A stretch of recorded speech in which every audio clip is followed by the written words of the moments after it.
Boa noite, boa noite a todos.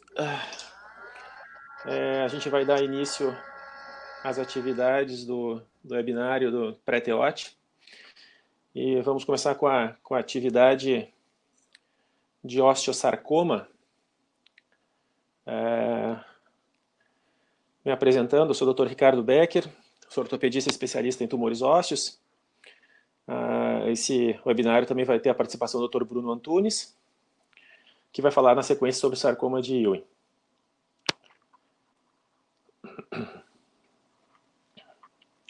Bom, o osteosarcoma, por definição, é uma neoplasia maligna de origem mesenquimal, produtora de osteoide. Comete em torno de 75% dos casos, estão numa faixa etária de 10 a 25 anos. É considerado o primeiro tumor primitivo ósseo maligno em jovens. Ele também se enquadra como o terceiro câncer da adolescência em frequência, né, perdendo para as leucemias e os tumores do sistema nervoso central. Nos Estados Unidos, a incidência anual é de 3 a 4 casos por milhão ano. Qualquer osso do organismo do esqueleto humano pode ser acometido e a localização preferencial do osteosarcoma é nas metáfises de ossos longos. A gente sabe que a maior parte dos casos aparecem ao redor do joelho, sendo o fêmur distal em torno de 35% e tíbio proximal 20%. E depois varia do ponto de vista epidemiológico, sendo o terceiro sítio o húmero proximal. Do ponto de vista clínico, a gente espera que chegue o paciente com dor, uma dor progressiva, piora gradual, muitas vezes edema no joelho, uma massa palpável, aumento de volume, circulação colateral em casos maiores, de tumores mais proeminentes, né, de tumores de maior volume. A associação com trauma é muito frequente, apesar de que a gente sabe que na verdade a relação causal é inversa. Geralmente o paciente já tem o tumor e depois, com um trauma leve, acaba se queixando de dor no local. E outra característica é que o paciente pode ter fosfatase alcalina elevada e lactatase hidrogenase elevadas. Aqui, como a gente acabou de falar da clínica, 2 casos de osteosarcoma, como eles podem se apresentar de forma diferente, muitas vezes com o mesmo tempo de evolução, que um osteosarcoma de joelho à direita, com grande volume na região medial, né? E na imagem da direita aqui, um osteosarcoma na região mais lateral do joelho direito, com menor volume, dois casos com um tempo muito semelhante de evolução.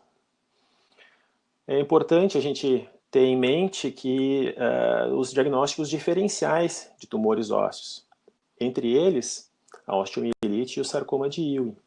É claro que nos casos de osteosarcomas, de variáveis de osteosarcomas, de subtipos, como por exemplo o osteosarcoma telangiectásico, a gente tem que pensar também na possibilidade de tumores de células gigantes e cistos ósseos aneurismáticos.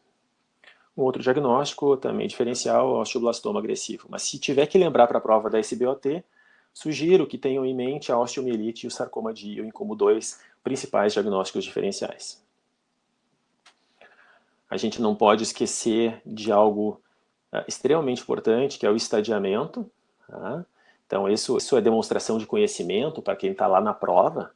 Então, falar que olha, a minha suspeita é de um tumor ósseo, esse caso me parece ser um osteosarcoma, e eu vou agora fazer o estadiamento. E o estadiamento, ele contempla uma radiografia do tumor, que é o primeiro exame, uma ressonância nuclear magnética para ter uma ideia da extensão das partes moles, do comprometimento de partes moles e também da medular óssea. A tomografia do local do tumor é discutível, muitas vezes é muito mais para a gente ter uma ideia do arcabouço ósseo, de estoque ósseo. Uma cintilografia do esqueleto, com o objetivo de ver se essa lesão é poliostótica ou monostótica, ou seja, a presença de metástases ósseas no osteosarcoma, que são factíveis com esse diagnóstico, bem como a investigação de metástases, né, com o uso de uma tomografia computadorizada, que é o exame mais sensível para a detecção de metástases pulmonares. Provas sanguíneas, como a fosfatase alcalina e a LDH, em casos de tumores de maior volume, podem estar alteradas também.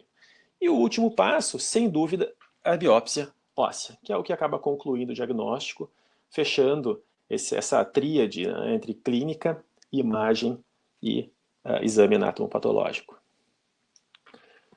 Essa é a descrição clássica de um tumor, de um osteosarcoma de fêmur distal.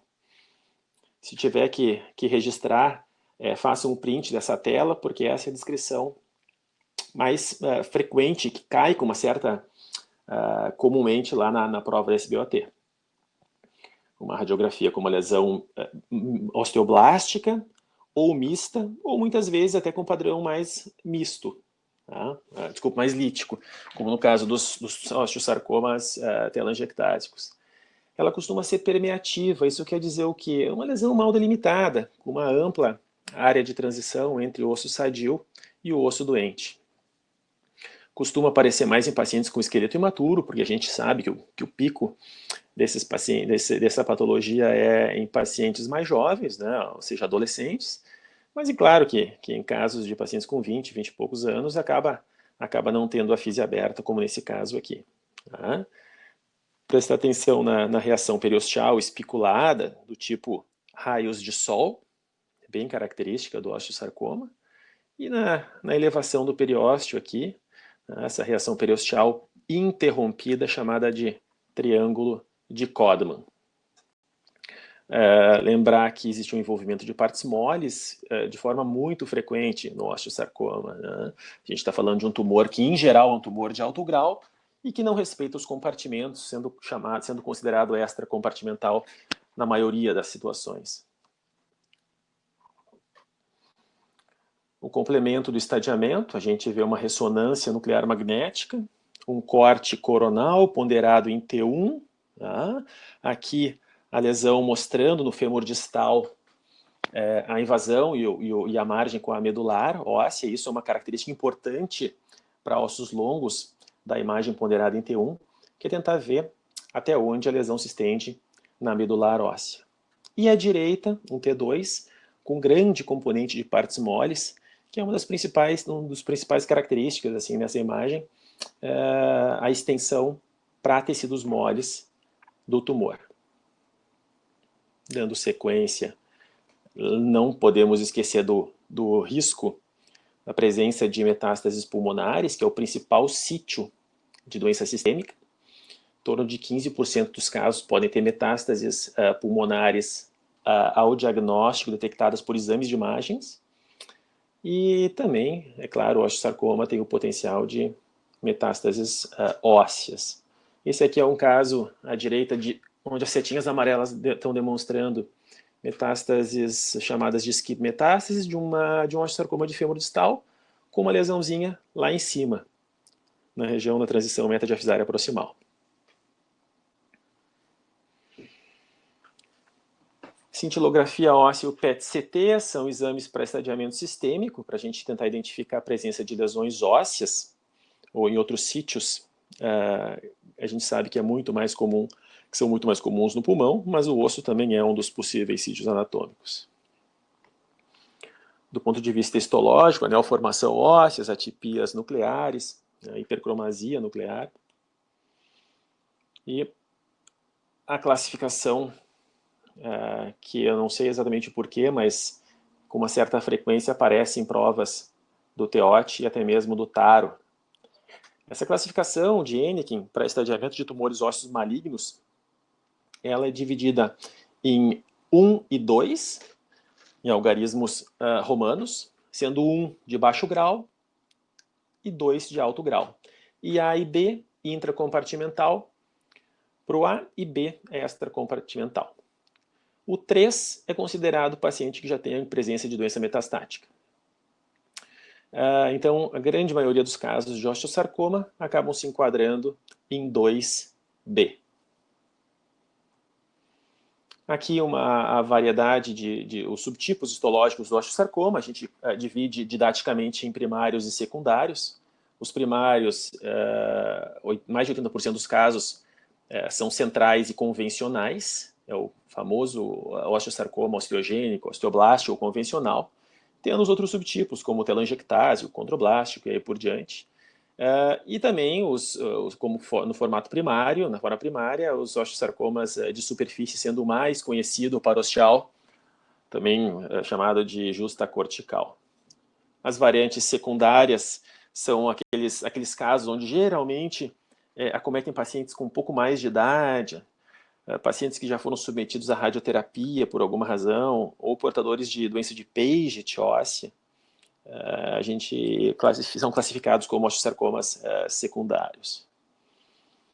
A variante osteogênica convencional, que tem um caso bem típico, uma lesão formadora de osso, com componente de partes moles, reação periosteal espiculada, chamada de raios de sol, ao mesmo tempo um triângulo de Codman, e aparentemente na radiografia a gente infere que existe a invasão da fise, ultrapassa a fise de crescimento e vai em direção à epífise. E a ressonância nos mostra claramente a invasão da epífise ali na seta, né, com seu componente de partes moles. Então, um osteosarcoma convencional com invasão da epífise, do fêmur distal. Aqui um caso de um osteosarcoma telangiectásico, esse é um interessante, como eu falei anteriormente, ele é extremamente lítico, é muito infrequente, a gente vê a neoformação óssea nesses casos.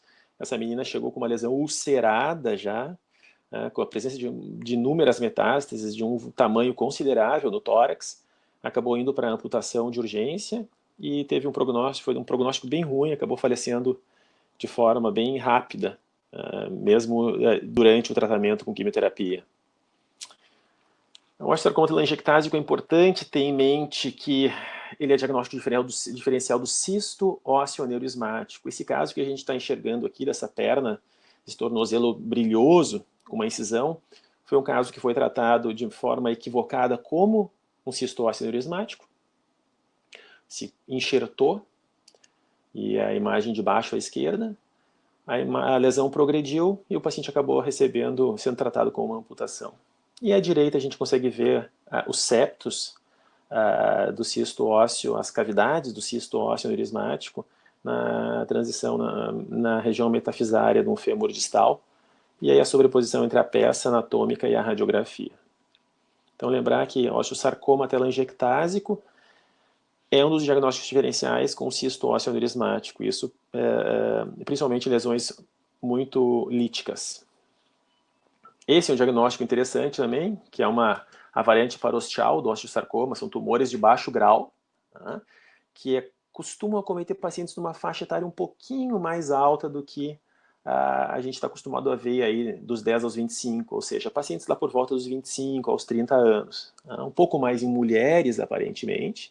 E o lugar mais comum do osteosarcoma parostial no esqueleto é na região do cavo popliteo, ou seja, no fêmur distal na porção posterior. Tá?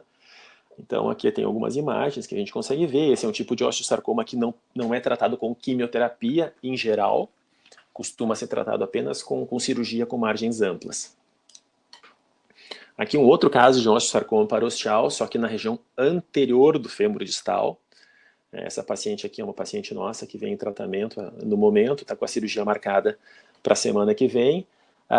E aí lembrar as características que eu acabei de falar. Em geral, mulheres, um pouquinho mais comum, a faixa etária um pouco maior também, mais próxima dos 25, 30 anos. Tumores de baixo grau, não faz quimioterapia e opera da mesma forma com margens amplas. Né? O diagnóstico diferencial, em geral, os osteocondromas e as miosites ossificantes. Aqui uma lâmina de um parostial, a gente vê que praticamente não tem atipia, o mínimo de celularidade nessa lâmina aqui. Um tecido ósseo e fibroso de baixo grau. O tratamento do osteosarcoma com quimioterapia, a gente aqui tem alguns dos fármacos utilizados de forma que entram no protocolo de tratamento. E a grosso modo eu quero dizer o seguinte: para o ortopedista que vai fazer a prova da SBOT, eu acho que saber especificamente os fármacos não resolve muita coisa. Se souber que o paciente precisa entrar no protocolo de tratamento, que vai fazer quimioterapia neoadjuvante, ou seja, quimioterapia antes da cirurgia, por um período de aproximadamente 3 meses, e depois vai ser submetido a uma cirurgia com margens amplas, seja preservadora ou não, mas que tem as margens oncológicas, com margens negativas, margens livres e negativas, dito para a neoplasia, eu acho que é suficiente. E lembrar que depois da cirurgia, o paciente se recupera, cicatriza a ferida operatória, está tudo bem, retorna para a quimioterapia por aproximadamente mais 6 meses. Aqui é um caso característico de um osteosarcoma, tá? De fêmur distal, foi tratado cirurgicamente e feita uma substituição por endoprótese. Uma coisa importante é, diferente do sarcoma de Ewing, o osteosarcoma não responde à radioterapia, ou seja, tem uma péssima resposta à radioterapia. Só é utilizado em casos de exceção. Aqui o caso anterior, a radiografia mostrando a cirurgia com as margens amplas e uma endoprótese parcial de fêmur distal. Aqui uma outra alternativa para reconstrução em um osteosarcoma de tíbia proximal, uma solução biológica com uso de enxerto reciclado, autoenxerto reciclado em nitrogênio, que é uma outra alternativa, além dos aloenxertos, né, ou enxertos de cadáver, que também são uma opção de tratamento para as reconstruções, que vão variar de acordo com a localização do tumor e com a experiência do cirurgião. Em algumas situações não é possível preservar o membro e nós somos obrigados a fazer cirurgias de amputação. Esse é o índice de necrose, chamado de Uvos e Ayala. Significa, na verdade, o que é a resposta do tumor à quimioterapia. A quimioterapia neoadjuvante, é claro. E o que a gente quer aqui é que o paciente tenha uma resposta acima de 90% a 91%, né, que é o grau 13 e 4, sendo o grau 4 o ideal, 100% de necrose, 100% de resposta do tumor à quimioterapia. E isso muda caracteristicamente o já estabelecido na literatura, o prognóstico. Então, 40% aproximadamente para pacientes que têm uma resposta ruim, 1 e 2, e 70% para pacientes que têm uma resposta melhor, 3 e 4. Do ponto de vista da sobrevida no osteosarcoma, em torno de 50% a 70% em 5 anos a sobrevida dos casos localizados. Em torno de 20% a sobrevida para casos que têm doença sistêmica, ou seja, despenca a sobrevida. Para metástases não pulmonares, a sobrevida ainda parece ser pior. Quando comparadas as pulmonares com as ósseas são piores do que as metástases pulmonares. E a recidiva local chega em torno de 5% a 10% nas cirurgias com margens amplas para tratamento do osteosarcoma.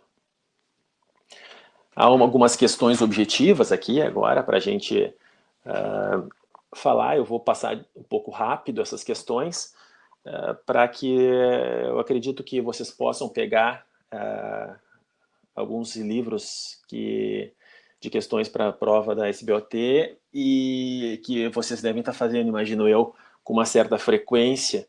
E provavelmente vocês já tenham visto essas porque são questões que já caíram em TEOTs, inclusive TEOTs recentes e provas do TARO. Aqui, uma questão do TEOT de 2016 pergunta: o osteosarcoma secundário ocorre de forma mais frequente após o quê?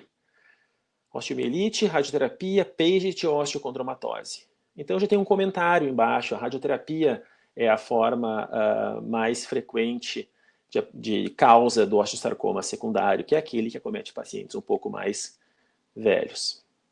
A fratura por estresse pode ter aparência radiográfica semelhante a qual das patologias abaixo? Bom, aqui imagino que esteja se referindo a fraturas por estresse metafisárias, né, que é o local principal de fraturas por estresse, em ossos longos. Então a resposta é osteosarcoma, uma questão do TEOT de 2016. Essa questão do TEOT de 2018, ela não está com o enunciado completo, mas ela faz tenta traçar as diferenças aí entre o osteosarcoma justacortical ou parostial com o clássico. E a alternativa certa é, como a gente já viu durante a aula, o justacortical ou parostial, ele é menos agressivo do ponto de vista local e tem... Opa, desculpa, não, na verdade a resposta não é essa. Não. O justacortical é menos agressivo e tem menor chance de metástases pulmonares. Ou seja, é a letra D a resposta. Tá? Questão recente, TARO 2019. No tumor ósseo, a imagem de ressonância, a sequência T1, é utilizada principalmente para visualizar o quê? né, no osteosarcoma e em geral nos tumores, em geral, osteoblastoma em geral. O comprometimento da medula óssea, ou seja, você consegue numa imagem T1 ver a extensão intramedular do osteosarcoma ou do tumor ósseo em geral. Tá? Então, a medula óssea, imagem T1, ponderada em T1 da ressonância nuclear magnética. Ó, essa questão já caiu mais de uma vez, e caiu no TEOT 2018. Vou lembrar que na classificação de Hennequin para tumores ósseos malignos, é um algarismo em romano, e quando a gente coloca um 2B, a gente está falando em 2 alto grau e B extracompartimental. E claro, né, como ele não é metastático, 2B, e se tiver metástase, vai para 3. Então, alto grau, extracompartimental com metástase, letra B, a alternativa dessa questão. TEOT 2019. O parostal tem localização mais comum na região posterior do ou do fêmur distal. Né? Distal de fêmur, letra B. Ó, o TEOT 2020. Quais tumores podem dar falso negativo na cintilografia?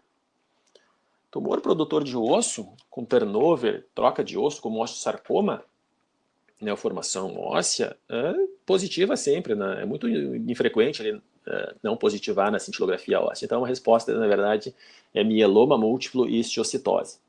Letra A. Aqui já é taro. Tá? No osteosarcoma, o comprometimento ósseo e a metástase pulmonar são mais bem avaliados pelo quê? Comprometimento ósseo pela ressonância e metástase pulmonar pela tomografia computadorizada. Letra C, Canadá. De novo, uvus e ayala. Quando é que aparece o melhor prognóstico? Uvus 4. Ou 100% de necrose. Sinal de mau prognóstico no osteosarcoma. Desidrogenase lática, LDH. Tá? É a resposta dessa questão. Ou seja, sofre necrose, libera na circulação LDH e aumenta no exame sérico. Né? Vamos ver aqui a próxima questão. Paget, forma poliostótica. Bom, tem a possibilidade de o Paget malignizar. E quando maligniza, em geral, maligniza para osteosarcoma. E a forma poliostótica tem um risco mais alto de malignização quando comparada à forma monostótica. Então a resposta aqui é letra C, entre 5% e 10%. Eu acho que essa questão é a última, se eu não estou enganado. E agora a gente vai passar para a apresentação do Dr. Bruno Antunes sobre sarcoma de Ewing.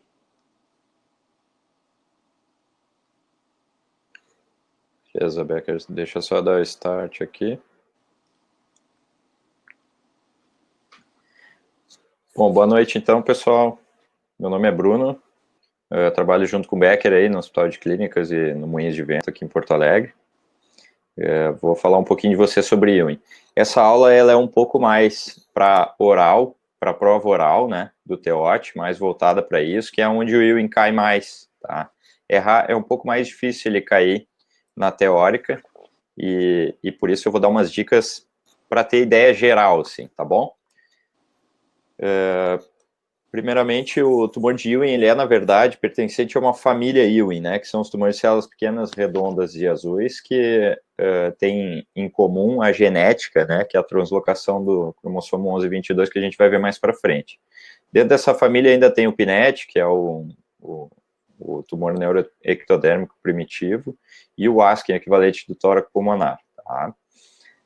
Esse é um tumor de um perfil um pouco mais jovem do que o osteosarcoma que o Becker estava dizendo. Varia, tem de idades de 5 a 25 anos, mas inclusive raros pacientes ainda podem ter até mais de 30 anos, e abaixo de 5 também é raro. Porém, abaixo de 20 anos a gente tem mais de 80% dos pacientes, tá? É o terceiro tumor maligno primário do osso, né, estando atrás apenas do osteosarcoma e do condrosarcoma.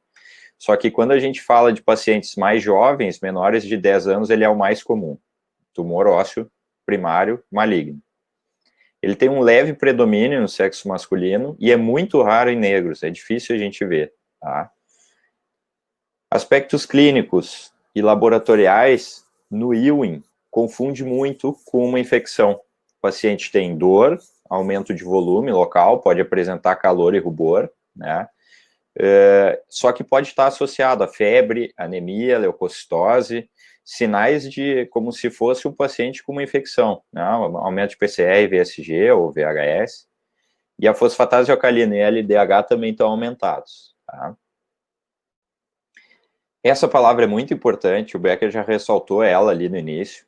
Durante a prova oral, principalmente, o que o examinador está buscando de vocês é evitar erros dentro da ortopedia oncológica, dentro da parte oncológica. E evitar erros significa isso, pensar que um tumor maligno existe, em primeiro lugar, precisa ser pensado em determinadas situações, não só na prova, como na nossa vida diária mesmo, principalmente para o médico que atende na emergência, né? Lembrar disso, e não sai operando logo de cara. Vários tumores precisam antes de um estadiamento, e não só sair biopsiando ou operando, tá? Então, estadiamento.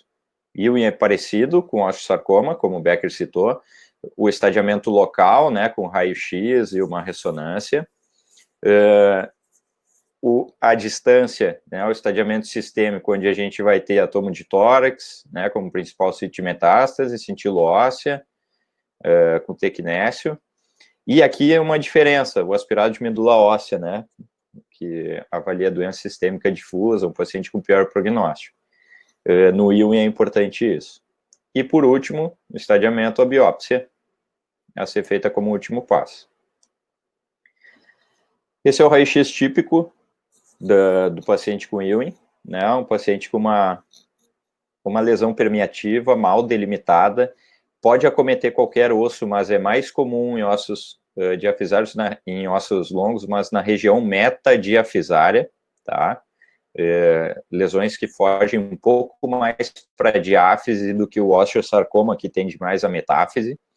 Quando ela é uma lesão tipicamente lítica, quando apresenta essas áreas mais plásticas, como a gente pode ver próximo ao colo, na verdade é uma esclerose reacional. Tá? E uma coisa bem típica é a reação periosteal em casca de cebola, uma reação lamelar fina, diferente de outras lesões, como a osteomielite, por exemplo, que pode apresentar uma reação periosteal lamelar também, porém mais grosseira. Aqui ela é bem fina, ela é bem delicada. E uma coisa que sempre chama atenção no Ewing é a questão da grande massa de partes moles, né? Isso é bastante importante dentro do Ewing. Às vezes a gente quase não enxerga nada no raio-x e o paciente tem um grande aumento de volume, né? Então, exame físico e raio-x, né? Sempre juntar essas duas coisas. A ressonância magnética, extremamente importante para avaliação local. É muito importante incluir todo o segmento nesse estudo. A gente avalia melhor a extensão intra e extraóssea, né? Avaliar a medular, como o Becker já falou. As skip metástases, como dá para ver naquela segunda imagem, né? As lesões no mesmo osso metastáticas. Avaliação e a relação com o feixe neurovascular e invasão da região epifisária ou articular. Radiografia e tomografia de tórax, como principal sítio de metástase é o pulmão, é extremamente importante no estadiamento, tá? E aqui a biópsia. Esses tumores são típicos, e essa daqui é uma lâmina que pode sim aparecer, é uma das poucas lâminas que pode aparecer na prova lá, e ela é muito típica, né? A gente vê um monte de bolinha azul. É o tumor, é uma neoplasia imatura de células pequenas, redondas e azuis, né? São ricas em glicogênio, com um estroma, com um espaço intercelular bem diminuído. Essa translocação do cromossomo 11 e 22 é uma alteração genética que está presente em mais de 90% dos casos, e o produto dela é justamente a fusão dos genes ali, EWS, FLAIR1, que faz com que core na imunohistoquímica o CD99. Ou seja, o diagnóstico do Ewing, ele depende do HE, né, do anátomo patológico convencional, e é associado com imunohistoquímica, para se firmar o diagnóstico. CD99 é um dos marcadores específicos, hoje se fala muito mais, mas na prova o que cai é isso. LCA, que é uma diferenciação de um outro tumor de células pequenas, redondas e azuis, é corado no linfoma. E aqui à direita a gente tem, só para constar, a formação do PNET, né, o tumor neuroectodérmico primitivo, que é um tumor da família Ewing, fazendo pseudo-rosetas de Homer-Wright, chama. É esse tipo de arranjo. Isso às vezes cai em prova, então eu resolvi citar aqui também para vocês. Então, pseudo-rosetas de Homer-Wright, PNET, tumor da família Ewing. O diagnóstico diferencial é extremamente importante e não só para a prova, como para o dia a dia também, tá? É aqui que acontecem as coisas erradas, a gente não ter ideia de que pode ser outras coisas, né? Como esse tumor, ele é extremamente, ele simula muito uma osteomielite, por exemplo, esse é um dos principais diagnósticos diferenciais a serem considerados, né? Quando a gente está diante de um paciente com uma lesão lítica agressiva, com reação periosteal, febre.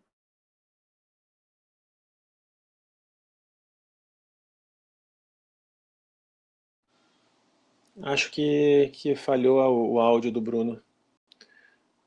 Leucocitose, tá me ouvindo? Oi? Tá ouvindo aí? Sim, Oi, deu? Voltou?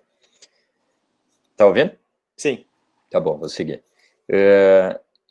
Essas alterações todas que sugerem osteomielite, é sempre preciso lembrar que também pode ser Ewing. Então, quando a gente está fazendo uma biópsia de uma osteomielite, mandando material para a cultura, nunca esquecer de mandar para o anatopatológico também. Isso é extremamente importante, acontece muita tragédia por causa disso. Então, para a vida de vocês. O granuloma eosinofílico, né, o estiostose de célula de Langerhans, que também é um diagnóstico diferencial importante, o próprio osteosarcoma, como o Becker já tinha falado.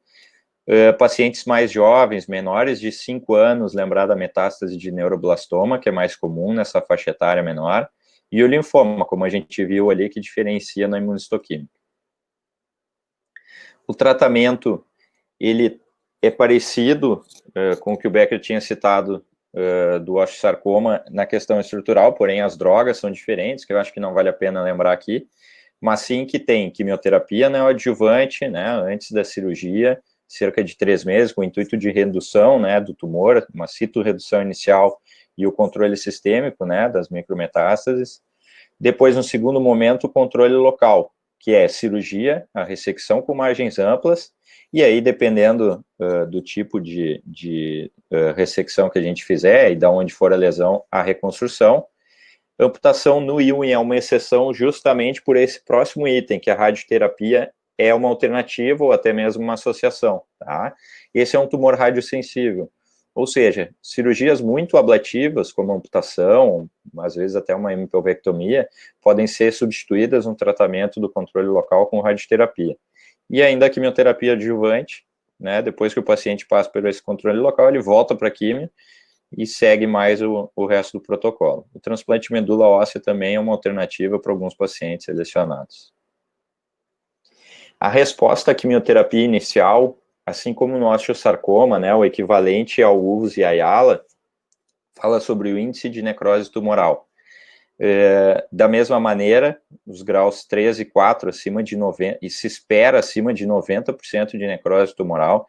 Esses tumores são tão agressivos que o próprio crescimento deles gera muita necrose. Tumores extremamente agressivos são mais necróticos, né?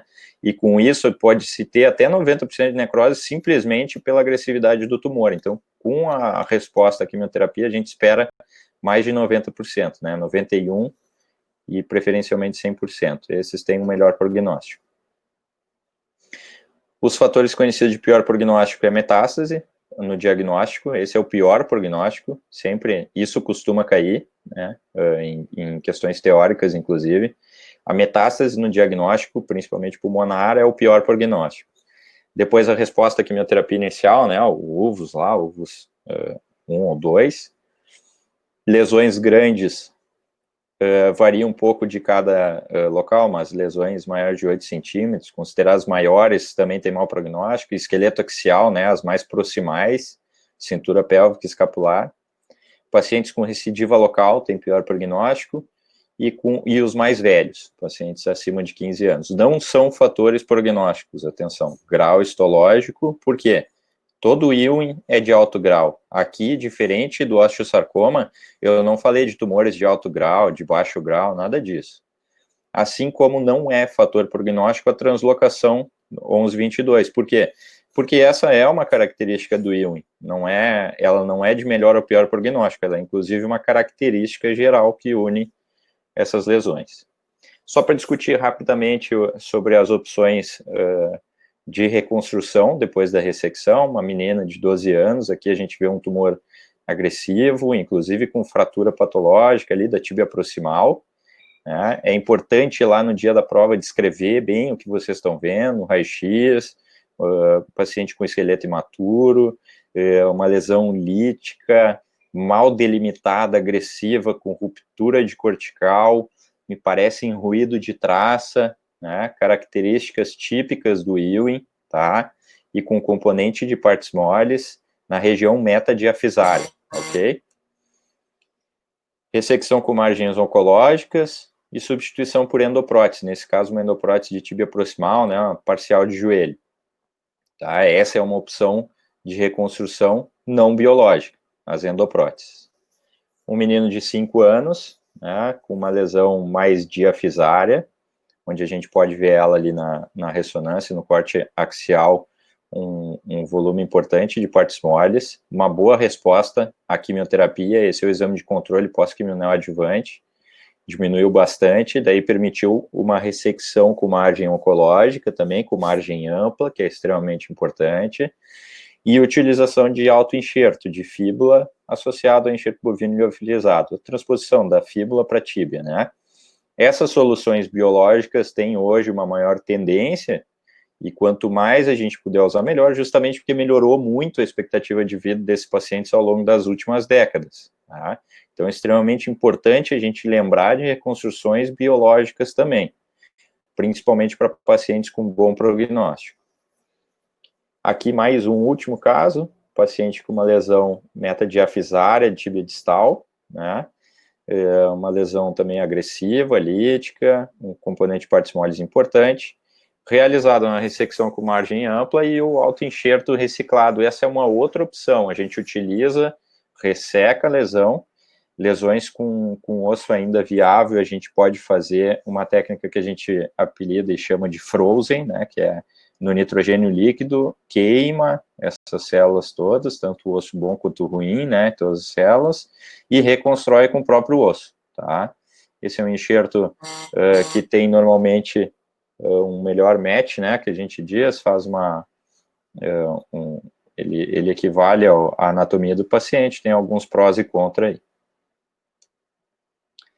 aí. Questões são muito menos, né, como eu falei, só para finalizar, mostrar para vocês algumas coisas. O sarcoma de Ewing, então, apresenta translocação no cromossomo 1122, e dos tumores abaixo, qual apresenta a mesma translocação? O que eu falei? Era o tumor da família Ewing, o PNET, tumor neuroectodérmico primitivo, também conhecido pelas rosetas de Homer Wright. O prognóstico do sarcoma de Ewing é pior na raça negra? Não, ele é simplesmente mais raro na raça negra. Ele é pior no sexo feminino? Não, ele é pior no sexo masculino. Caso haja translocação do 1122? Não, né? Isso é uma característica do Ewing. Agora, se houver baixa resposta à quimioterapia neoadjuvante, exatamente, um UVUS 1 ou 2, tá?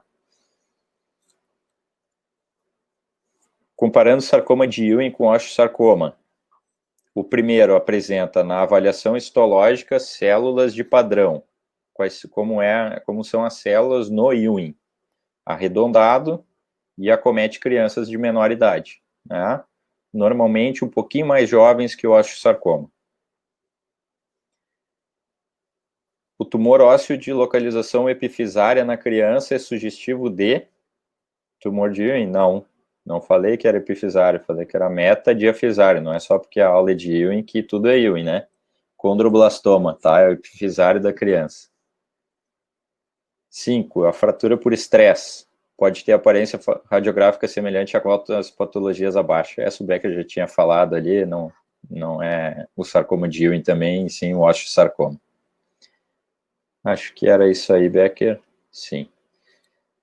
Bom, pessoal, então para lembrar, Ewing, tumor de crianças, né, paciente um pouquinho mais jovem, levemente mais comum em homens, muito raro na raça negra, tá? Radiosensível, né, então tem que lembrar também que pode fazer radioterapia, tá?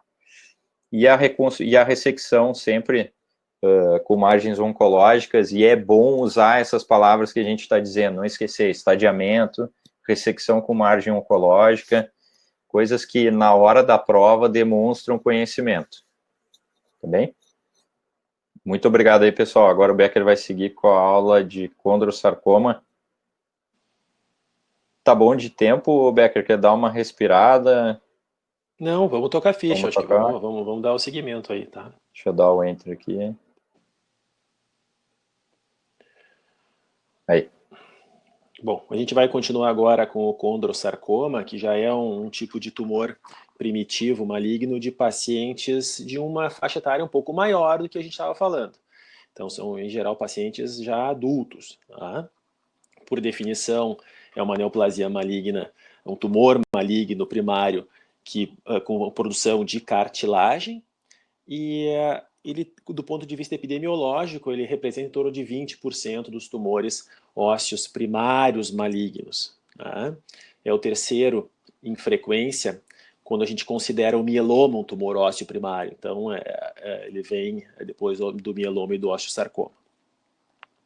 É mais frequente também na região das cinturas. O condrosarcoma costuma cometer mais a cintura escapular, e a cintura pélvica e a cintura escapular, e tem um crescimento mais lento do que esses tumores como o osteosarcoma e o sarcoma de Ewing. Ele costuma ser um pouco mais lento, muitas vezes com uma evolução de 8, 12 meses e até mais. Didaticamente dividimos em primários e secundários. Isso aqui é uma dica para o TEOT, porque na verdade é uma dica inversa. Tá? Os primários no condrosarcoma são dos pacientes mais velhos. Quando a gente compara com o osteosarcoma, é o contrário. No osteosarcoma, que é um tumor a maioria dos pacientes são mais jovens, o primário é dos mais jovens. Aqui o primário é dos mais velhos. E os secundários, consequentemente, no condrosarcoma são de pacientes mais jovens. Tá? Mais comum entre 40 e 70 anos nos tumores primários. Isso quer dizer o quê? Quer dizer que é num osso que, em princípio, seria previamente normal, e os secundários, geralmente em lesões prévias, como encondromas, osteocondromas, e aí por diante, ou até mesmo Paget, que pode evoluir para um condrosarcoma, apesar de vocês saberem que a malignização do Paget geralmente vai para osteosarcoma. Ainda quanto à epidemiologia, centrais, a variante central é mais comum em ossos longos, e a periférica, que tem um aspecto mais esofítico, a gente sabe que em torno de 30% acabam se localizando na pelve. Né? Ainda tem a variante anatômica justacortical ou subperiosteal. O condrosarcoma, a grande maioria se enquadra como convencional, mais de 80% dos casos, né? E periférico em torno de 10%, central 75%. Mesenquimal, em geral, são tumores, a variante mesenquimal do condrosarcoma, uma variante de alto grau, que se constitui por pequenas células redondas, e é um percentual bem pequeno dos casos. O desdiferenciado também é de alto grau, em torno de 10% dos casos, e tem uma variante que é de baixo grau, que é as células claras, que costuma aparecer mais próximo às epífises dos ossos longos. Tá? Também é um percentual bem pequeno, ali eu coloquei 2%. Na hora da descrição, tem uma frase, tem uma palavra aí, né, uma frasezinha clássica, que é os flocos de neve do condrosarcoma. Os meus residentes, há uns anos atrás, criaram essa regra mnemônica aí, que é o flocondrosarcoma, para lembrar dos tais flocos de neve na hora da descrição de uma imagem de um condrosarcoma na radiografia. Então, uma lesão aparentemente osteolítica, de um padrão mais insuflativo, com erosão endosteal, erosão do osso cortical, e as famosas calcificações de um padrão amorfo, ou de flocos de neve, padrão de flocos de neve. Outra característica é a invasão das partes moles pelo condrosarcoma. Aqui, novamente, as calcificações no interior de um húmero proximal, que é um local frequentemente acometido, muitas vezes com erosão endosteal. Aqui uma lesão até um pouco mais extensa, sugerindo talvez um condrosarcoma de baixo grau. Novamente, pela terceira vez, eu vou falar, eu falei inicialmente no osteosarcoma, o Bruno no sarcoma de Ewing, e agora eu falo novamente que nos tumores malignos a gente precisa, tanto os malignos quanto os benignos agressivos, a gente precisa pensar no estadiamento. Repete tudo de antes, tá? Então, radiografia local, ressonância local, tomo de tórax pelo risco de metástases pulmonares, a cintilografia óssea pelo risco de algumas metástases ósseas, o PET-CT, que tem sido introduzido em alguns serviços, a gente sabe que ainda é um exame caro, mas que pode nos ajudar no estadiamento desses pacientes para doença sistêmica. E, claro, por último, a biópsia óssea. Aqui algumas lâminas mostrando desde o condrosarcoma de baixo grau na parte superior até um condrosarcoma mesenquimal na parte inferior, um tumor de alto grau, a gente vê uma celularidade importante aqui nesse slide. O diagnóstico diferencial do condrosarcoma é algo também que precisa ser dito quando vocês estiverem lá na prova. Aparecer condrosarcoma, vocês têm que lembrar, né?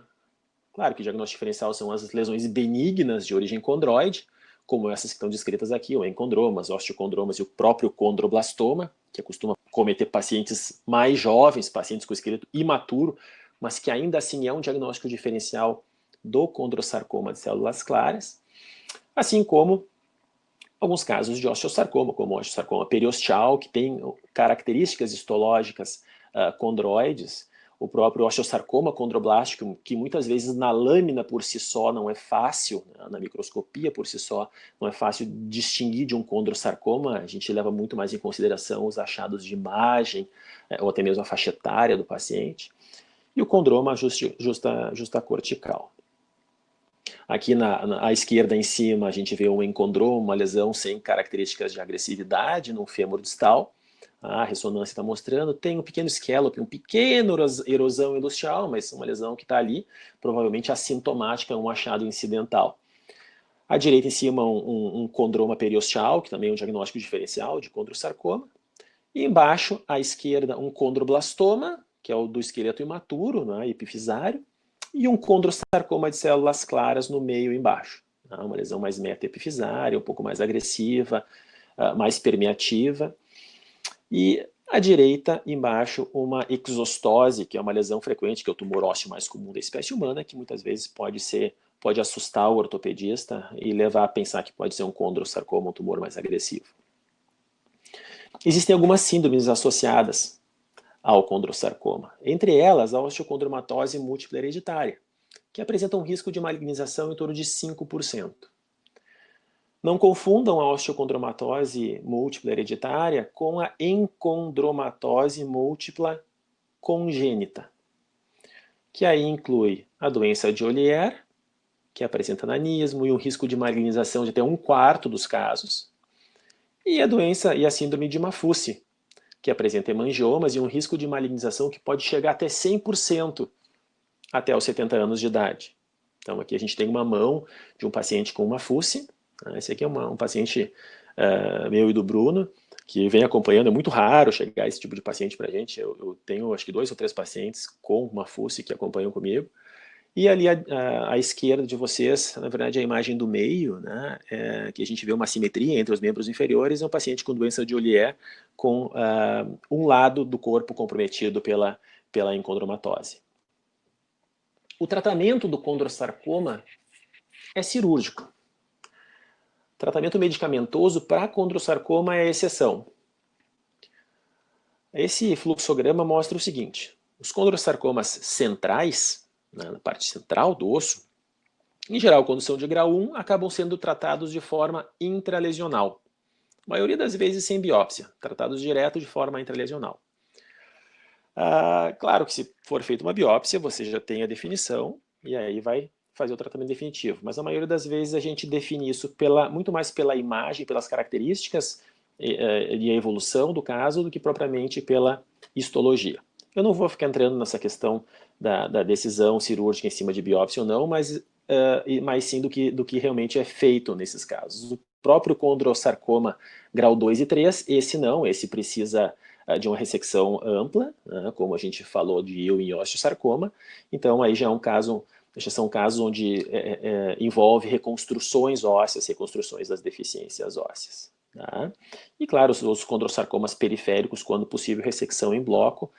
Muitas vezes a gente consegue fazer isso incluindo a pseudocápsula e tentando fazer uma osteotomia na base do próprio condrossarcoma periférico. Como eu vou repetir, o tratamento é exclusivamente cirúrgico. Existem casos onde pode-se discutir como condrossarcomas grau 3, ou as variantes mesenquimais, que podem ser incluídos em protocolos semelhantes ao do osteosarcoma, ou até de tumores de pequenas células, como o sarcoma de Ewing, mas é exceção. Tá? Então, se vocês tiverem que lembrar alguma coisa desse slide, lembre que o tratamento é cirúrgico, são os ortopedistas, ou cirurgião oncológico, cirurgiões oncológicos que tratam esse paciente. Aqui um caso de um condrossarcoma da zona 2, acredito que 1 e 2 da hemipelve esquerda.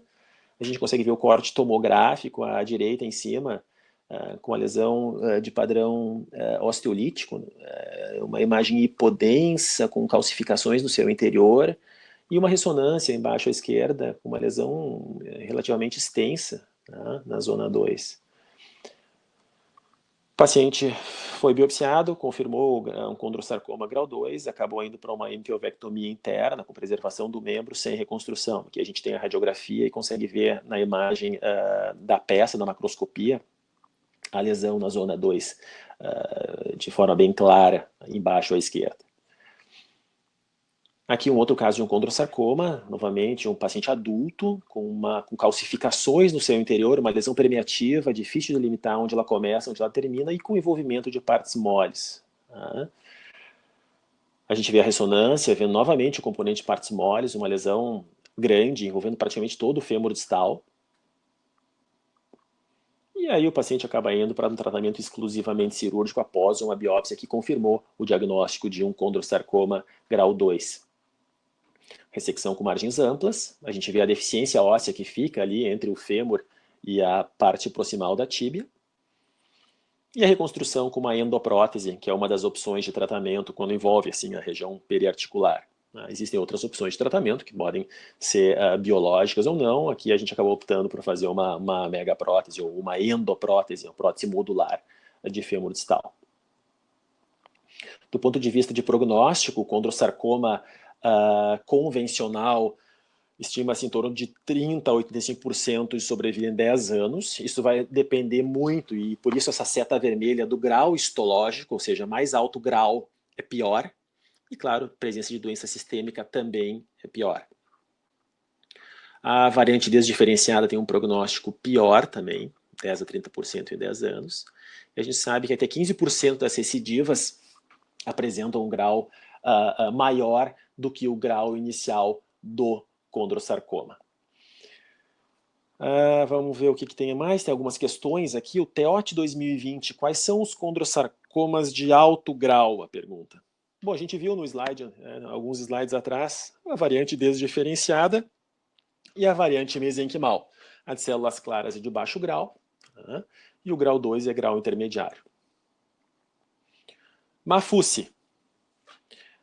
O que tem no Mafussi? O que tem associado nessa encondromatose? Bom, a gente tem as alternativas aqui. Hemangiomas e apresenta baixa taxa de degeneração sarcomatosa? Não, né? Imagina que até 100% de malignização até os 70 anos é muito frequente malignizar nesses casos. Então, a resposta é letra B, presença de hemangiomas e alta taxa de alto risco de evoluir para um sarcoma. A malignização do osteocondroma, uma exostose simples, solitária. É comum ou é rara? É rara, né? E geralmente maligniza para quê? para condrosarcoma. Em torno de 1% dos casos a literatura coloca, mas na verdade é muito provável que seja muito menor do que isso, porque ela se baseia quando você faz o diagnóstico de osteocondroma, né? Muitas vezes não se sabe que o paciente tem a exostose ou osteocondroma. O prognóstico no condrosarcoma depende dos seguintes fatores, exceto grau histológico do tumor, isso é importante, né? Grau 3, sem dúvida, tem um prognóstico pior. Localização, realização do procedimento cirúrgico adequado, resposta à quimioterapia. Eu acho que enfático com relação à quimioterapia. Quimioterapia, tratamento medicamentoso nos condrossarcomas é a exceção. Então, resposta aqui, letra D, Dinamarca. Condrossarcomas de baixo grau de malignidade, o padrão histológico das calcificações é, quando ele é de alto grau é amorfo, quando é de baixo grau, anelar. Resposta, letra A. Entre os tumores cartilaginosos, os malignos aparecem com mais frequência nas cinturas, né? Na cintura pélvica e na cintura escapular. Letra B, essa questão. Em relação ao condrossarcoma, o que é correto? Somente ocorre secundariamente uma lesão cartilaginosa? Não, né? Existem os primários, eles não ocorrem somente secundariamente. Atingem preferencialmente adultos. Sim, é um tumor de adultos, exatamente. Entre 40 e 60, isso, os primários, é a maior parte dos casos. Então, resposta a essa questão, letra B. A incidência de condrossarcoma secundário é mais frequente onde? Na síndrome de Maffucci. Taro 2015, o condrossarcoma primário tem seu pico de incidência na faixa etária entre o quê? Pico de incidência do primário. Mais velhos ou mais novos os pacientes? 40 a 60 anos, né? Os pacientes mais velhos, tá? 40 a 60 anos, o pico do condrossarcoma primário. Pessoal, convidar todos para o nosso Congresso Brasileiro de Oncologia Ortopédica, se realizar ano que vem em Gramado, tá? 28 de abril a 1º de maio. Em relação à pandemia, nós tivemos que mudar a data, tá? Então, todos convidados para visitar Gramado aí no ano que vem, tá bom? Muito obrigado a todos. Isso aí, pessoal, obrigado também, a gente se vê por aí. Agora vai seguir, a Ana Paula pediu para encerrar, Becker, e daí o pessoal segue aí para o próximo evento. Tá bom, tá bom. Tchau, tchau, pessoal. Tchau. Obrigado. Até mais.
Boa noite.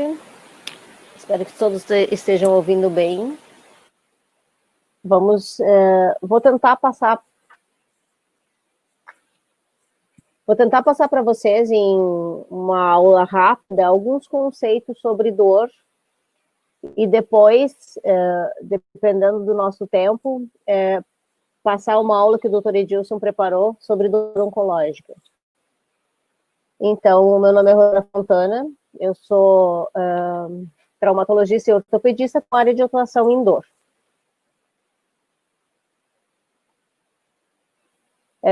Por 4 décadas, a gente tinha um conceito de dor pela IASP como uma experiência sensorial e emocional associada com uma causa real ou potencial e descrita nesses termos como uma lesão. Então, esse conceito foi revisado agora na semana passada, e hoje a definição da IASP é uma experiência sensitiva, emocional, associada ou que se assemelha àquela associada a danos residuais, potenciais ou reais. A dor é subjetiva. Por que eu digo que a dor é subjetiva? Porque a dor é a dor que cada paciente tem, é o que ele sente, é o que ele diz que está sentindo. Então, e essa é a dor que deve ser considerada. A nota que o paciente dá para a dor é o que define o que a gente vai usar de medicação para ele, como nós vamos ver a seguir. Bom, o que é importante na avaliação da dor? O mais importante é a gente fazer uma boa anamnese e exame físico. Como tudo, a clínica é soberana sempre. Então, é necessário fazer uma identificação dessa dor, ver queixa e duração, história pregressa, interrogatório sobre os aparelhos diversos, antecedentes pessoais, familiares,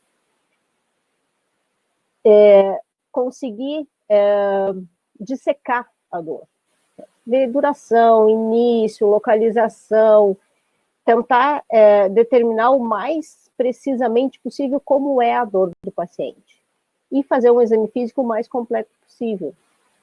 Nós temos muito de escalas e questionários e outros acessórios que podem nos ajudar muito a identificar e a ajudar nessa dor do paciente. Entre essas escalas, as mais usadas, assim, as mais comumente usadas, são a escala visual analógica, a escala visual numérica, a escala de carinhas, para pacientes que não leem, ou então para crianças, que facilita um pouco, e os questionários. Aqui eu tenho alguns exemplos de questionários, por exemplo, o questionário de McGill, que identifica características da dor, o inventário breve da dor, que é um questionário muito prático, útil para a gente usar no consultório, no dia a dia, e principalmente para segmento. O questionário de dor neuropática, que ajuda a diferenciar entre uma dor nociceptiva e uma dor de origem neuropática. São 4 perguntas simples, rapidamente se pode fazer eles no consultório e ele ajuda bastante a determinar o tipo de tratamento. A dor, ela tem sido muito comentada e em muitos lugares ela está sendo colocada como o 5º sinal vital. Por que isso é importante? A gente sabe que muitas vezes uma dor que foi tratada inadequadamente ou que não foi valorizada adequadamente pode levar a uma dor crônica. Então, se for instituída como uma rotina nos serviços, e se ela sofrer uma avaliação sistemática e um registro, isso facilita o tratamento mais adequado.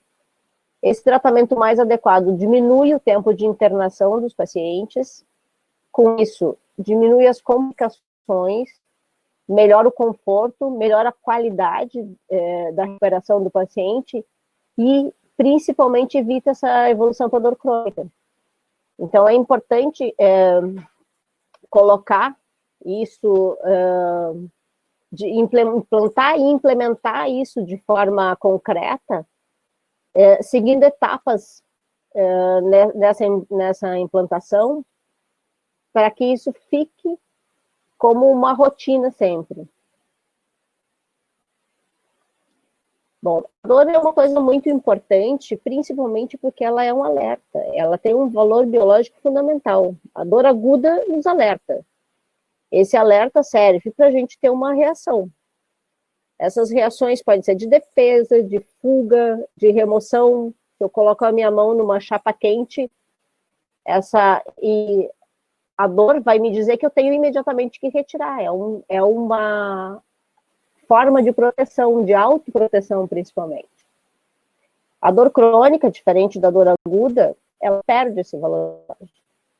Ela se torna mais uma causa de sofrimento que agrava ou causa incapacidades e tem repercussões biopsicossociais muito desagradáveis, como perda de trabalho, perda de qualidade de vida, gastos. Bom, eu não pretendo aqui esgotar o assunto da dor e nem dar uma visão muito ampla, porque não dá tempo. Mas é importante a gente saber um pouco de base disso. Então, a dor, ela é transmitida através do que a gente chama de vias de dor, como o paciente percebe. Então, o que a gente tem? A partir do impulso, do estímulo, é gerado um impulso doloroso que é sentido na periferia pelos nossos receptores e é transformado num potencial de ação. A segunda etapa disso é a transmissão desse impulso, que é conduzido até o corno posterior da medula, onde faz a primeira sinapse e é encaminhado para o sistema nervoso central. Nesse caminho para o sistema nervoso central, a gente tem uma via ascendente, né, e uma via descendente. Essa via ascendente é onde a dor sofre a modulação. E aí chega ao sistema nervoso central, onde é percebida como dor. Na via descendente, ela também processos de modulação, e aí chega à periferia de novo. Bom, uma coisa muito importante a respeito da dor é o que a gente chama de sensibilização central e periférica. O que acontece? Quando a gente tem uma dor por um tempo maior, começa a ocorrer essa sensibilização. Na periferia, ela acontece por causa da fadiga dos receptores que levam a essa sensibilização. E na sensibilização central, ela é devida a mecanismos de plasticidade neuronal. Os estudos já mostram que, com o tempo e com a duração, a cronificação da dor, a modificação física nas vias centrais, a modificação física nas células cerebrais. Então, do desbalanço dessas atividades das vias excitatórias e das vias supressoras, resulta a dor. E é muito importante saber que a dor crônica desencadeia, além de toda aquela coisa de gerar desconforto, mudança de qualidade de vida, ela desencadeia alterações fisiológicas, mudando o sono, mudando o apetite, alterações emocionais como frustração, ansiedade, desespero, comportamentais, dependência, limitação de funções, incapacidade. Nos relacionamentos e socialmente, como problemas ocupacionais, de ordem econômica, de origem legal, levando principalmente a modificações do estilo de vida. E isso deve ser muito considerado quando a gente pensa num tratamento da dor. A dor não pode ser tratada apenas como um sintoma. Uma coisa muito importante é que o comportamento da dor é muito individual. Cada um, de acordo com a sua personalidade, com as suas experiências prévias, com as crenças, ela tem muita variação conforme idade, gênero, tem fatores culturais que influenciam, tem personalidade individualizada de cada um e a forma como encara a dor. O medo da dor é uma coisa que atrapalha muito, inclusive nos tratamentos, porque muitos pacientes com dor apresentam uma coisa que a gente chama de cinesiofobia, que é o medo de fazer exercícios, o medo de que o exercício desencadeie a dor, o medo de que o movimento desencadeie a dor. Algumas doenças já bastante difíceis de tratar, como a fibromialgia, a síndrome de intestino irritável, A dor nessas doenças apresenta uma disfunção da inibição endógena. Então, esses pacientes são muito sensibilizados para a dor.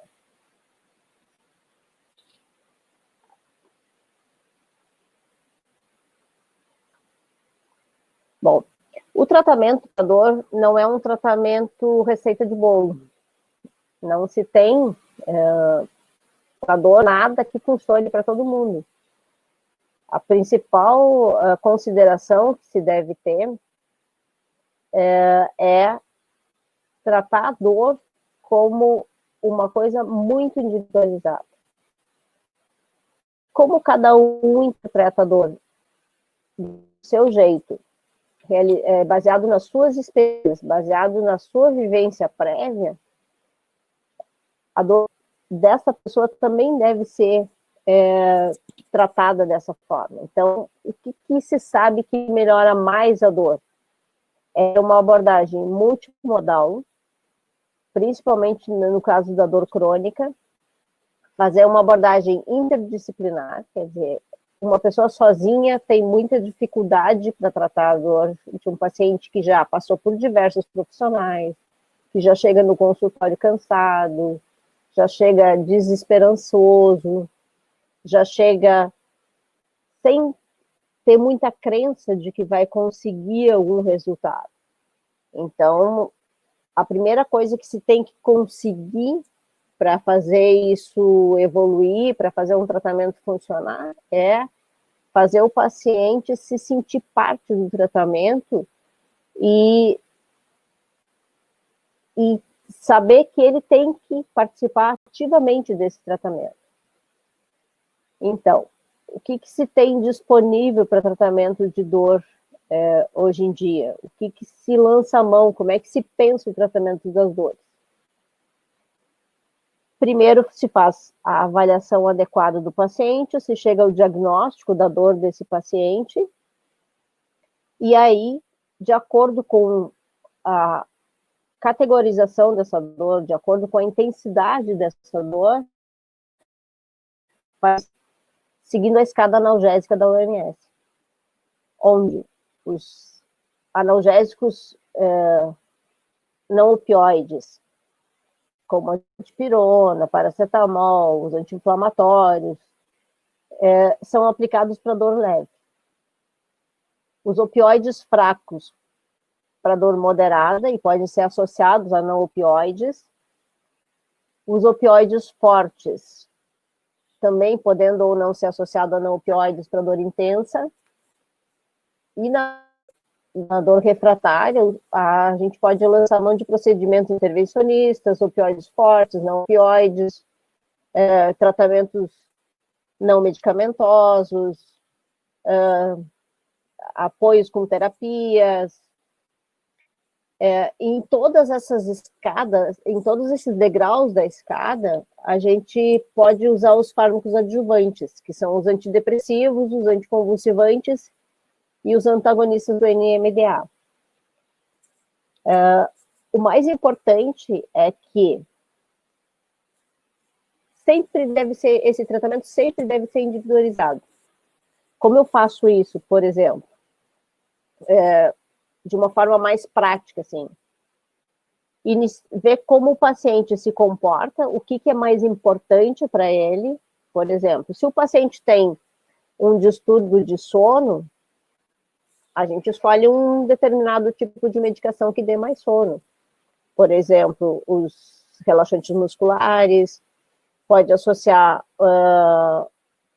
uma pregabalina, que é à noite, que é um medicamento que melhora a qualidade de sono. Se o paciente não tem problema de sono, mas está ansioso, pode-se usar um dual. Então, tudo tem que ser individualizado. E sempre lembrando para o paciente que ele tem que participar ativamente, que ele tem que estar engajado no seu tratamento e oferecendo o que é mais importante para aquele paciente, procurando tentar entender o que ele espera do tratamento, tá? E em que pontos a gente pode usar. Bom, espero que tenha ajudado um pouco. Tá? Foi uma pincelada muito rápida e muito superficial na dor geral. A seguir desta, eu vou passar a aula do Dr. Edilson sobre dor oncológica, porque eu acho que ele não entrou ainda aqui no grupo. Ele tinha um outro evento hoje, então nós vamos seguir passando a aula dele em seguida dessa. Se alguém tiver perguntas ou dúvidas, pode fazer pelo chat agora no final da segunda aula.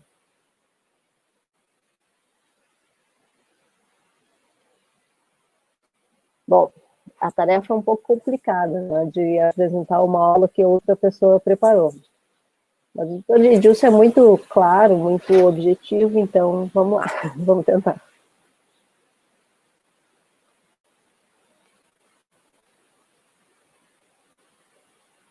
Bom, a dor oncológica, ela tem algumas particularidades.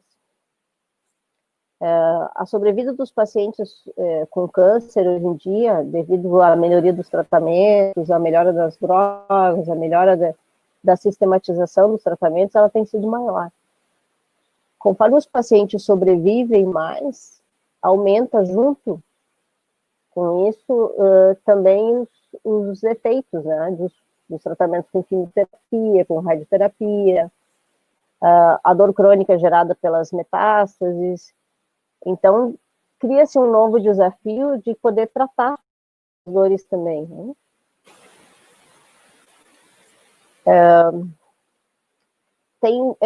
Algumas metástases têm preferência por alguns tecidos específicos. E o tecido ósseo,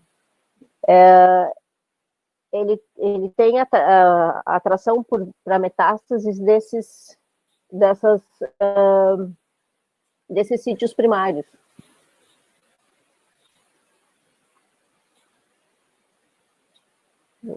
Desculpem. Bom, das lesões ósseas, a maioria são de tumores benignos, mas a gente tem, o osso é sítio de tumores primários e de metástases ósseas de outros sistemas também. É importante saber ou determinar a localização exata das lesões ósseas, porque elas nos dão dicas a respeito de alguns tumores específicos, por exemplo. Tem tumores que têm predileção por coluna ou por extremidades, então facilita esse acompanhamento. E também se consegue saber a respeito, dependendo do tipo de comportamento de cada tumor. Bom, os tumores primários mais comuns que metastatizam para osso são mão, a próstata, devido ao seu sistema venoso periprostático, ele metastatiza muito para a coluna. Bom, a interação do tumor com o tecido ósseo ocorre porque tem uma comunicação através de alguns receptores das células tumorais com as células hematopoéticas. Então, isso torna o ambiente favorável à migração e à proliferação de células tumorais no tecido ósseo.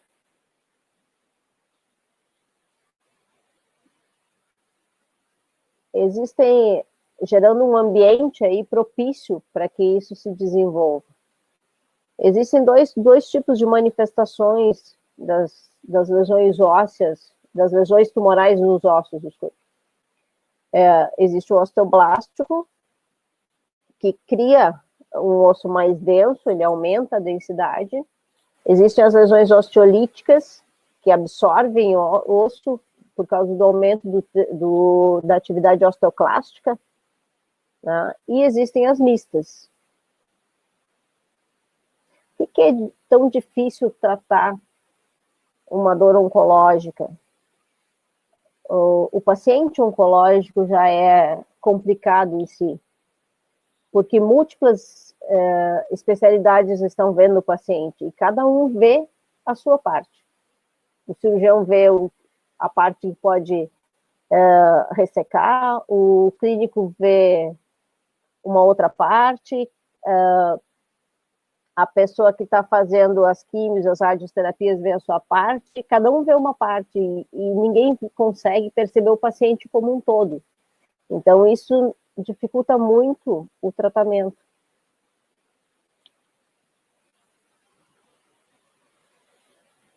Bom, o que causa a dor na lesão óssea?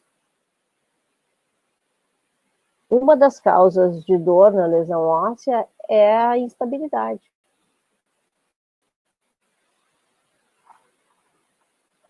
A metástase em si, ela pode causar perda dessa estabilidade óssea, porque destruiu o tecido, pode causar compressão dos tecidos ao redor, ou compressão local, por causa do aumento de volume, né? E tudo isso leva ao sintoma mais comum da metástase, que é a dor.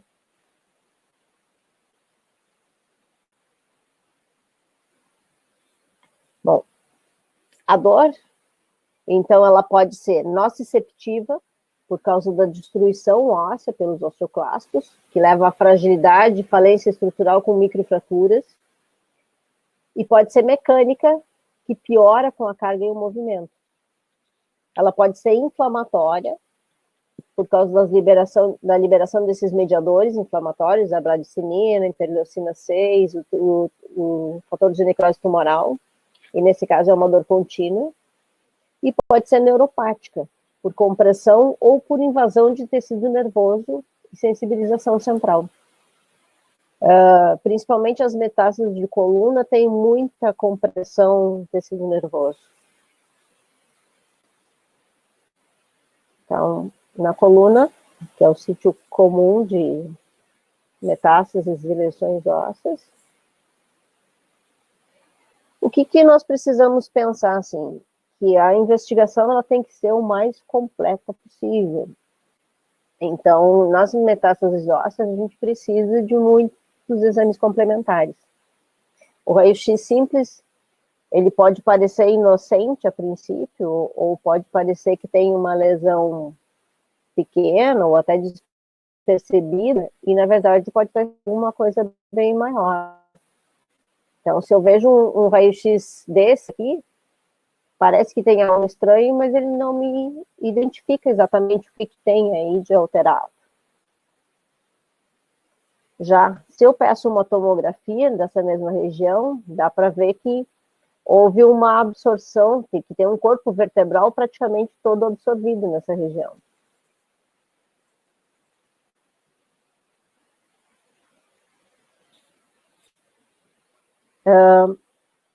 Os exames complementares também servem para definir o tipo de tratamento. Então, se eu consigo delimitar melhor a lesão, ver o quanto ela está invadindo de espaço, ver o quanto ela está comprometendo a estrutura da vértebra, por exemplo, fica mais fácil de definir como fazer um tratamento mais adequado, como estabilizar ou não essa lesão, como melhorar a evolução da doença a seguir. A cintilografia é um exame que ajuda muito, não só no planejamento, mas também no melhor de prognóstico. Então, através da cintilografia, eu consigo ver se tem outras metástases, além da que está dando sintomas, ou se a doença está mais localizada. Outra coisa que a gente pode lançar mão, no caso de dúvida histológica, é da biópsia. Então, nem sempre precisa fazer a biópsia, às vezes eu já tenho o diagnóstico da lesão primária, porém, às vezes, não é incomum poder ter dois tipos tumorais diferentes, né? Então, sempre é importante. Essa biópsia pode ser guiada por raio-x, por tomografia ou por eco, ou pode ser aberta. Aí tem que se pesar quais as vantagens e desvantagens, porque às vezes eu preciso de uma boa quantidade de tecido para fazer um bom diagnóstico, mas uma biópsia aberta, por exemplo, pode causar mais o espalhamento de lesões ou comprometer o trajeto. Então, tudo deve ser bem pesado. Bom, para que eu junto tanta informação? Além de esclarecer melhor o diagnóstico, se eu conseguir organizar essas informações, eu consigo prever a evolução da lesão. Eu consigo colocar essas informações em algumas escalas que vão me dar uma visão melhor do futuro desse paciente, ou até me fazer optar por um ou por outro tratamento. Uma dessas escalas, desses scores que existem, é o score de Miro, que classifica por local da lesão, por tipo de dor, por aparência no raio-x e por tamanho da lesão. Então, e ele, baseado nesse score, eu posso ter uma sugestão de conduta.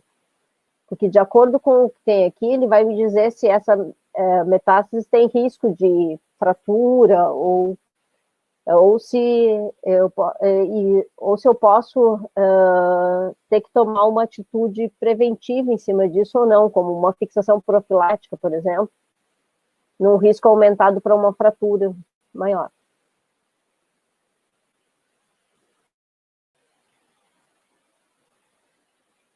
Esses aqui são todos os scores. O Tokuhashi, por exemplo, é um score de 2005, que leva em condição, que considera, desculpa, vários fatores, como a condição geral do paciente, o número de metástases extraespinhais, o número de metástases vertebrais, e vai pontuando. Essas pontuações, elas conseguem me dar uma previsão de sobrevida do paciente com um acerto bem importante. E com isso, sabendo que sobrevida o paciente tem, eu posso planejar melhor os tratamentos. Então, assim, um score desse, de 0 a 8, eu penso em tratamento conservador, cirurgia paliativa, porque o prognóstico é de 6 meses, ou menos, né? De 9 a 11, um score de 9 a 11, me faz pensar em condutas diferentes. E um score de 12 a 15 me faz pensar numa cirurgia para retirada do tumor. Vale a pena investir porque o prognóstico é melhor. Tem um outro score, que é o score de Tomita, que também vê o fator prognóstico. Então, considera o tumor primário, as metástases viscerais, as metástases ósseas. E a localização dentro da vértebra, né, o tipo, a extensão, a expansão local, se é única ou se é múltipla. E tudo isso é usado para se definir que tipo, e para chegar à conclusão de que tipo de tratamento, que opções de tratamento eu tenho para um paciente nessas condições. Aí pode-se optar por medicação, por radioterapia, por cirurgia,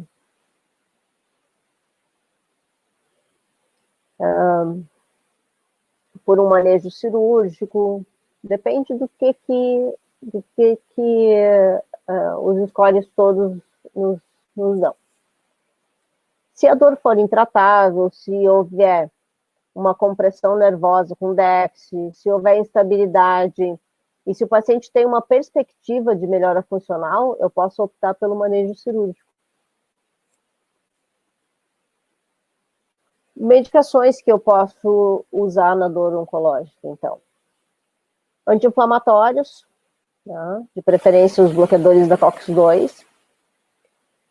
Opioides, sem dúvida, né? São das medicações mais usadas para dor oncológica.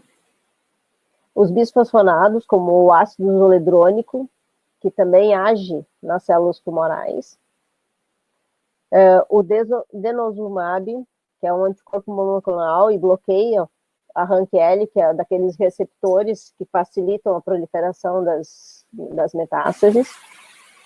E outros que cada vez estão surgindo mais, né, opções de tratamento.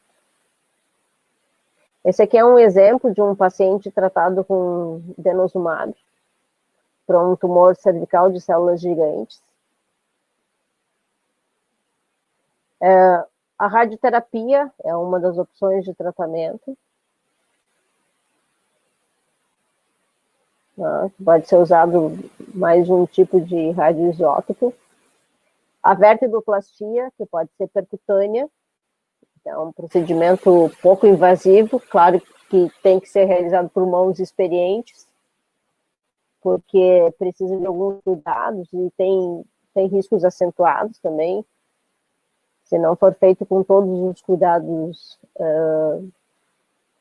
mais importantes, né? Então, tem a técnica específica. Esse é um trabalho que fez uma meta-análise sobre a vertebroplastia para as metástases cervicais. Aqui tem um pouco da técnica. Uma vértebra bem colapsada. Aqui a técnica de introdução da cânula para o preparo para a vertebroplastia. Aqui uma vértebra submetida à vertebroplastia com cimento. Aqui várias. Essa parte o Dr. Edilson com certeza explicaria muito melhor, que é a área dele. Aqui são os riscos. Se não se toma cuidado, o cimento pode invadir a parte nervosa, né, e causar compressões importantes ou danos e sequelas importantes. Pode ter extravasamento do cimento tanto dentro do canal como nos tecidos ao redor, por fora da vértebra. Aqui tem exemplos de extravasamentos externos.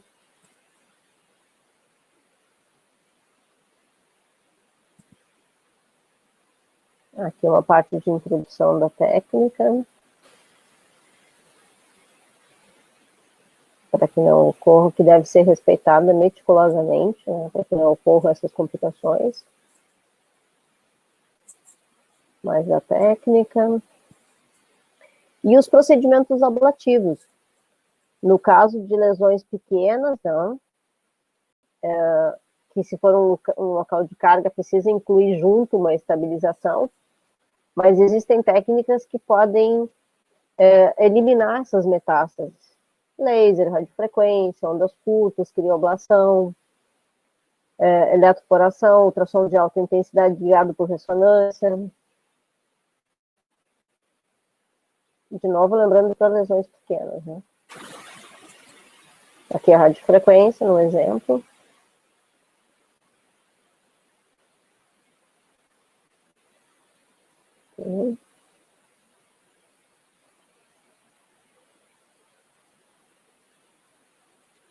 Aqui é um trabalho mostrando a recuperação depois da...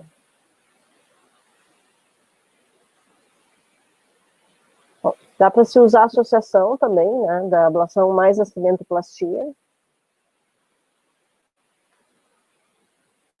Compressão nervosa e déficit é raro, mas precisa de intervenção agressiva, então tem que se considerar uma cirurgia, às vezes, para descomprimir.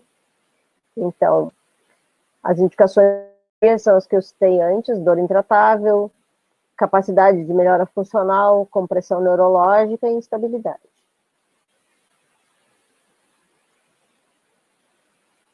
melhora a sobrevida, não? Nesse trabalho que mostra que a cirurgia melhora a sobrevida, melhora a função neurológica, né?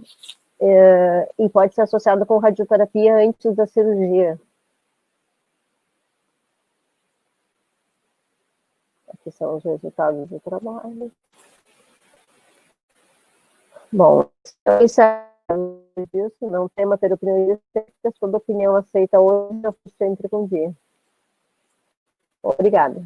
Fico à disposição se alguém tiver alguma pergunta.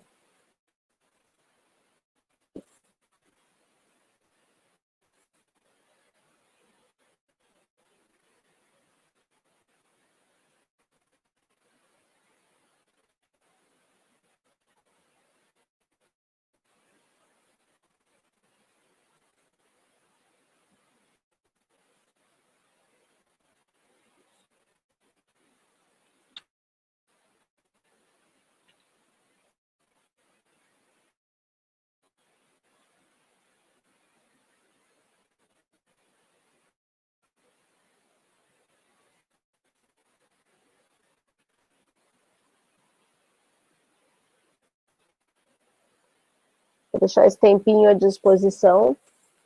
Se alguém quiser fazer alguma pergunta sobre dor, por favor, se sinta à vontade.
Tem uma pergunta aqui. O Carlos está perguntando: teremos questões de dor na prova do teórico?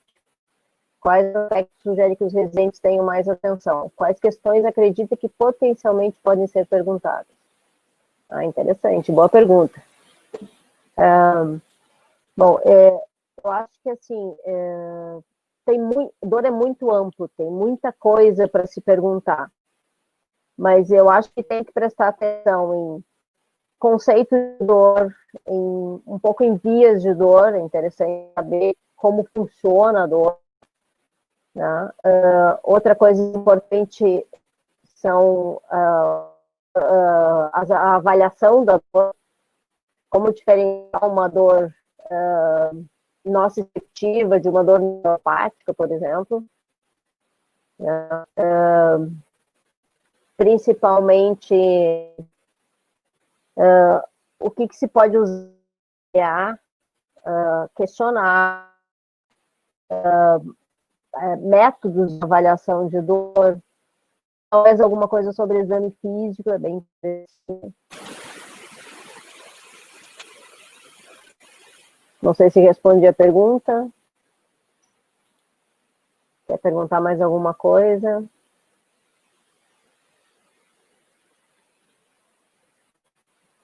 Medicações, a gente saber principais mecanismos dos analgésicos comuns, dos opioides. É interessante saber que tipo de medicamento se usa em cada degrau da escada analgésica da OMS. Quando usar ou não usar coadjuvante.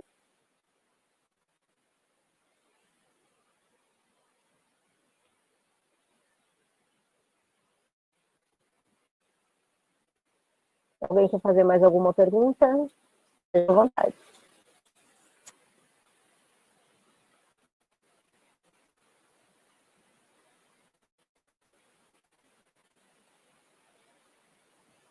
A respeito de cair questões de dor na prova do teórico, eu acho isso muito interessante. E eu acho que há muito tempo as residências de ortopedia falhavam um pouco nessa coisa de ensinar a dor. Então, muito legal, assim, eu fico muito feliz que a gente possa colaborar na formação, porque dor é o dia a dia do ortopedista. Eu não sei se vocês já têm de vivência, mas assim, dor é a principal queixa de todos os consultórios de ortopedia. Então, o ortopedista, ele precisa saber manejar dor. Dor de qualquer nível, dor aguda, que a gente vê no pronto-socorro, no dia a dia, mas principalmente as mais difíceis, aquelas dores crônicas, aquelas dores que o paciente chega dizendo que está desesperado, que precisa de uma saída, que a vida dele está difícil. Tem pacientes que chegam com ideação suicida no consultório, às vezes, porque não aguentam mais conviver com uma dor de tanto tempo. E se a gente der atenção a isso, se a gente ouvir o sintoma do paciente, muitas vezes tem muito que a gente pode fazer por ele. E com medidas, às vezes, bem simples. Mais de ouvir e entender o que está acontecendo com cada paciente do que prescrever um monte de medicações. Então, às vezes, simples ajuda muito. E ouvir é uma coisa que vocês vão entender ao longo da vida que ajuda muito.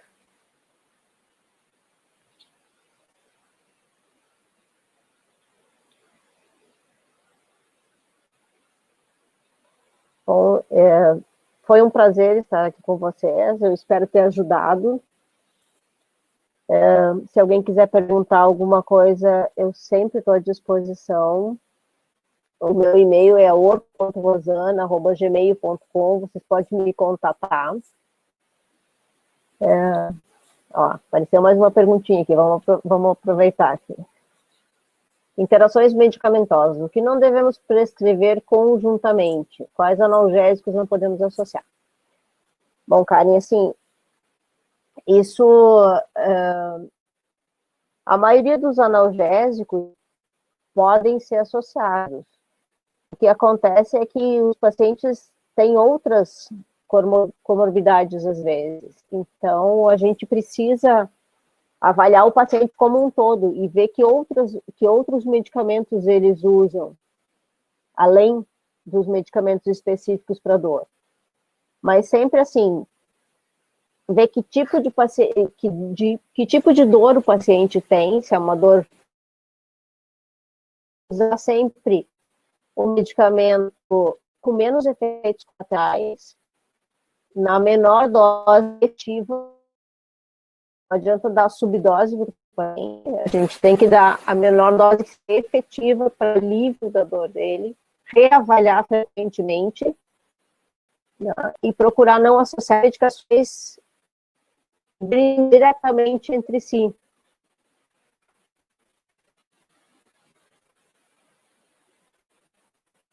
Então, muito obrigada pela oportunidade, obrigado pelos elogios.